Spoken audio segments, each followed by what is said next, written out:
안녕하세요. 저는 성균관의대 내과 교실 삼성서울병원 소화기내과에서 췌장염도 질환을 진료하는 이광혁입니다. 오늘 제가 부탁받은 10분 강의 주제는 췌장암의 진단과 치료 원칙입니다. 강의 의뢰를 받고 10분간의 짧은 시간을 통해서 어떤 메시지를 어떤 형식으로 이야기해야 오늘 청중에게 조금이라도 도움이 될 수 있을까 고민했습니다. 왜냐하면 짧은 시간에 췌장암의 진단과 치료 원칙에 대한 광범위한 내용을 이야기하는 것은 불가능하고, 시간을 더 들여서 이야기해도 충분한 의학적 사전 지식이 없으면 정확한 이해가 어렵기 때문입니다. 이 점을 고려하여 제가 정한 오늘 강의의 목표는 실제 진료 현장에서 의사가 환자에게 설명하는 내용을 이해하는 데 도움을 주는 것으로 정하였습니다. 즉, 실제 환자 혹은 환자 보호자로 진료실에 췌장암 의심소견으로 방문하였을 때 담당 의사가 시행하는 검사 및 치료에 대한 설명을 좀 더 잘 이해할 수 있도록 도움을 주고자 합니다. 이야기를 듣는 데 있어서 주의해야 할 점이 있어서 말씀드리겠습니다. 여기서 말씀드리는 내용은 일반적인 내용으로 실제 진료 현장에서 환자 개개인에 대한 결정은 담당 선생님과 상의해서 내려야 한다는 점을 꼭 명심해야 합니다. 즉, 일반적 원칙을 어떻게 적용해야 할지는 환자마다 다릅니다. 우선 진단에서 시행하는 검사에 대해서 설명하겠습니다. 진료실에 찾는 환자는 배가 아프거나 황달 등의 증상이 있어서 검사를 하고 췌장암이 의심돼서 오는 경우, 별다른 증상 없이 시행한 건강검진에서 발견된 이상소견으로 췌장암이 의심되어 검사를 진행하고 오는 경우, 다른 질병, 위암, 대장암 등의 암으로 시행한 검사에서 췌장암 의심소견이 있어서 검사를 하고 오는 경우 등등이 있습니다. 이렇게 환자가 췌장암 의심소견으로 의사를 찾게 되면 검사를 시행하게 됩니다. 이때 어떤 검사를 언제 어떻게 할지는 방문 전에 시행한 검사의 종류, 췌장암 의심 정도 및 향후 치료를 어떻게 할지를 종합하여 결정합니다. 일반적으로 췌장에 대한 평가, 암의 치료를 결정하기 위해서 시행하는 검사 중 중요하고 거의 대부분의 환자에서 반드시 시행하는 검사로 CT와 조직검사가 있습니다. CT의 정확한 명칭은 컴퓨티드 토모그래피, 전산화 단층 촬영이며 촬영한 부위에 따라서 판크레아스 CT, 췌장 CT, 앱도미널 CT, 복부 CT 등으로 불리웁니다. 다른 질환에서 많이 사용되는 CT는 기본적으로 방사선을 이용하여 촬영하는 검사로 췌장에 대한 평가에 있어서 가장 기본적인 검사입니다. 이 검사를 통해서 췌장의 이상 유무와 암의 진행 정도를 파악하게 됩니다. 옆의 사진은 건강검진에서 복부 질환을 평가하기 위해 쉽고 안전하며 방사선 위험성 없이 시행되는 복부 초음파 검사 사진입니다. 이 검사는 췌장을 평가하는 데 한계가 있습니다. 왜냐하면 이 검사는 검사하고자 하는 장기와 초음파 검사 기계 사이에 공기가 있으면 검사를 시행할 수가 없습니다. 이 사진과 같이 외부에서 초음파 검사를 시행하면 공기가 들어있는 위를 통해서 췌장을 관찰해야 합니다. 따라서 공기가 췌장 관찰을 간섭합니다. 요약하면 외부에서 시행하는 복부 초음파 검사로는 췌장 전체를 자세히 관찰하기 어렵습니다. 따라서 복부 초음파 검사에서 췌장 이상 소견이 의심되면 확인을 위해서 CT, MRI 등의 다른 영상 검사를 시행합니다. 실제 환자에서 복부 초음파 검사 사진입니다. 건강검진에서 복부 초음파를 통해서 췌장의 종괴가 발견된 경우입니다. 앞에서 복부 초음파를 통해서 발견된 췌장 종괴를 확인하고 평가하기 위해 CT를 촬영했습니다. CT 결과 췌장 주변에 혈관을 침범하는 췌장암이 발견되었습니다.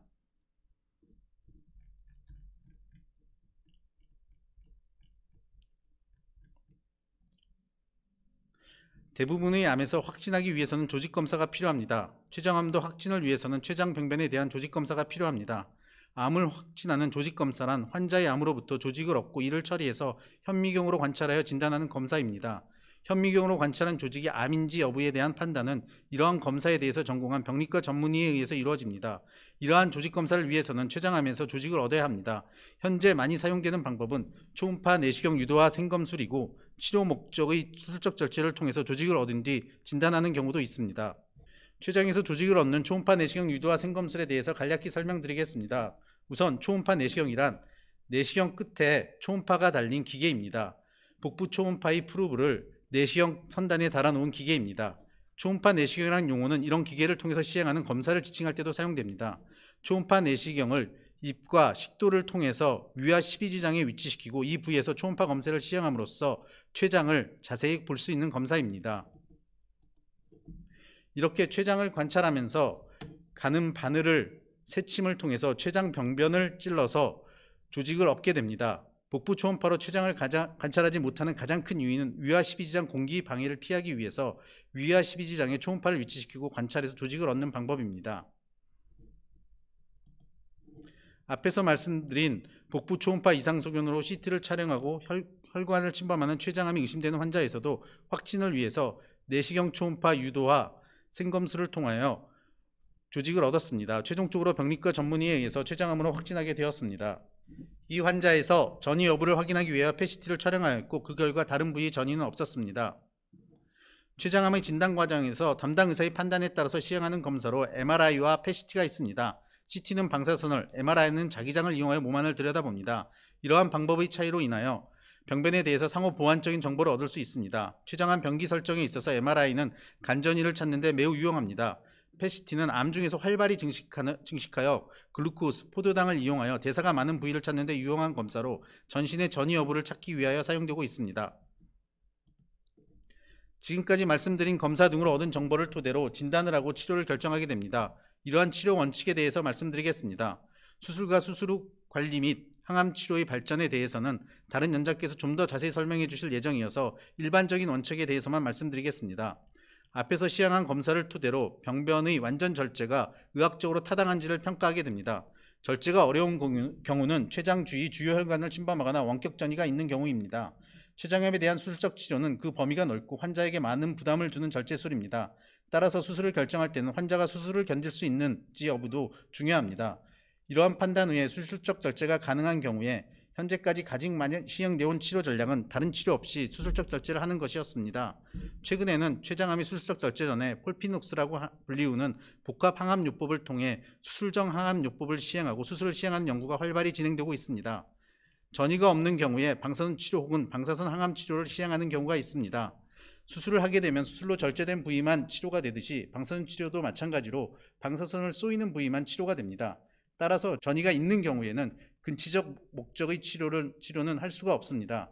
게다가 방사선 치료의 효과는 암의 종류에 따라서 다른데 췌장암은 방사선 치료에 반응이 좋은 암이 아닙니다. 그리고 방사선 치료로 인하여 췌장 주변 장관이 손상이 잘 생깁니다. 췌장암에서 가장 많이 시행되는 항암 치료에 대해서 말씀드리겠습니다. 수술이 확실히 가능한 암에서 수술 전 항암 치료는 현재 연구 중으로 그 효과가 매우 기대되고 있습니다. 수술 전 항암 치료 없이 수술한 경우에는 가능하면 수술 후 항암 치료를 시행하고 있습니다.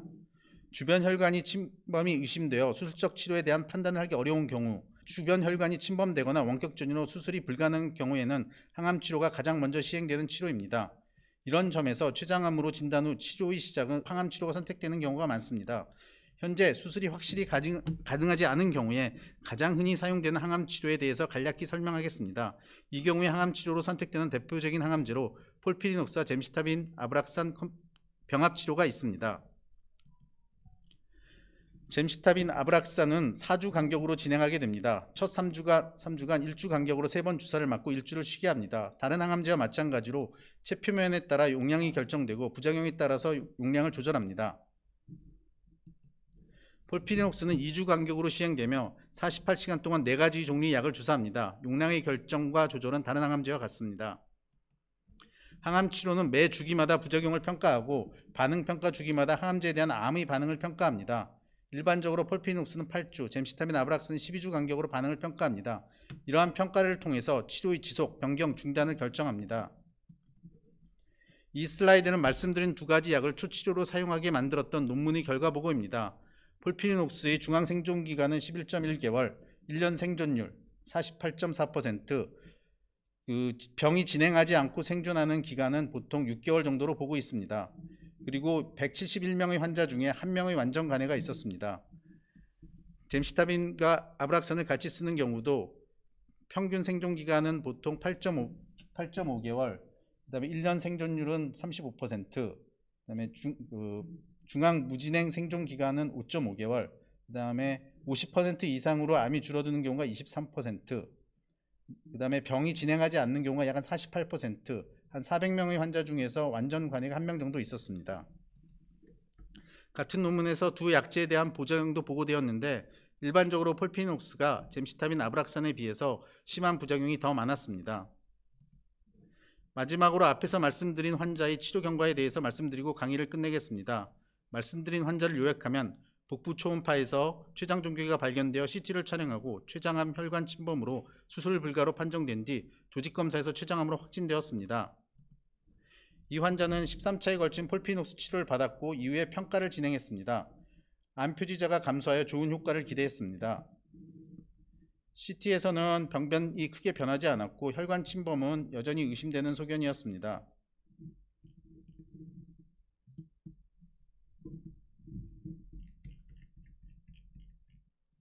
하지만 팩 검사에서는 더 이상 이상 소견이 관찰되지 않았습니다. 이러한 검사 결과에 대해서 충분히 숙고하고 환자에게 현 상황을 설명하고 담당 의사의 판단에 따라서 수술적 치료를 시행하게 되었습니다. 수술하는 동안에 외과의 판단은 불완전 절제 의심이었습니다. 하지만 최종 병리 소견에서 암은 완전히 절제되었고 수술 후 2달 뒤 복부 CT에서 재발 소견이 없었고 2달 뒤에 펫 CT에서도 재발 소견이 없었습니다. 하지만 암 표지제가 상승돼 있었고 이전 치료에 암이 항암제 잘 들었던 점을 고려해서 8차에 걸쳐서 치료를 더했습니다. 다행히도 수술 후 3년 6개월, 항암 중단 후 3년인 현재까지 재발은 없습니다. 경청해 주셔서 감사합니다.